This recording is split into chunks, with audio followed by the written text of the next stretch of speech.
Jean-Pierre soupira, fixant son diplôme du regard. Un bout de papier inutile, pensa-t-il. Des années de médecine, parties en fumée.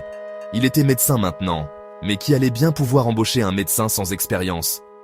Il imagina ses professeurs, suffisants dans leur blouse blanche. Un brillant avenir vous attend, avait-il dit. Mensonge, la seule chose qui l'attendait, c'était une montagne de dettes étudiantes. Son estomac gronda. Il n'avait même pas de quoi s'offrir un repas décent, alors un loyer. Peut-être aurait-il dû devenir boulanger. Au moins, il ne mourrait pas de faim. Chaque matin, Jean-Pierre enfilait son meilleur et unique costume et battait le pavé. Hôpitaux, cliniques, même des cabinets vétérinaires, il avait tout essayé.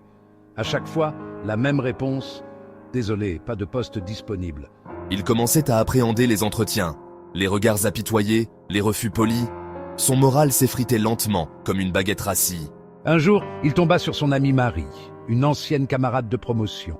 Elle portait une combinaison jaune vif, un sifflet autour du cou. « Gardienne de zoo ?» demanda-t-il incrédule. « Ça paie les factures » dit-elle en haussant les épaules, un éclair malicieux dans les yeux. « Et tu ne devinerais jamais les histoires ?»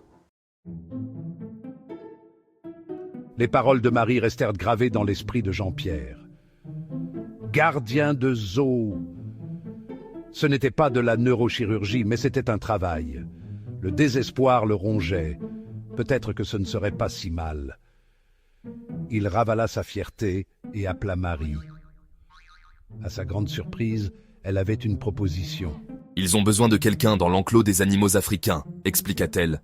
Quelqu'un d'agile. » Agile ? Jean-Pierre s'imagina en train de courir après des singes, de rassembler des éléphants. Il n'était pas fait pour ça. Puis, Marie mentionna le salaire. C'était plus qu'il n'aurait pu l'espérer. « Et que dois-je faire exactement ?» demanda-t-il prudemment. Le sourire de Marie s'élargit. « Tu seras une antilope ?» dit-elle en riant. « Une antilope très convaincante. »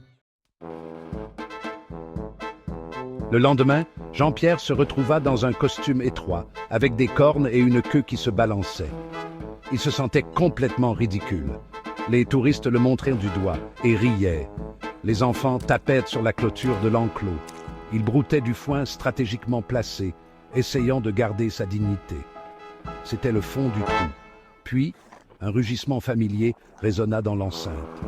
Un magnifique lion, la crinière scintillante au soleil, se pavanait. Les touristes haletaient. Jean-Pierre en resta bouche bée. C'était Pierre, son ancien camarade de classe, le major de leur promotion. « Pierre !» bégaya-t-il, la voix étouffée par le masque d'antilope. Pierre lui fit un clin d'œil, une lueur d'amusement dans le regard. « Quelle surprise de te voir ici, docteur.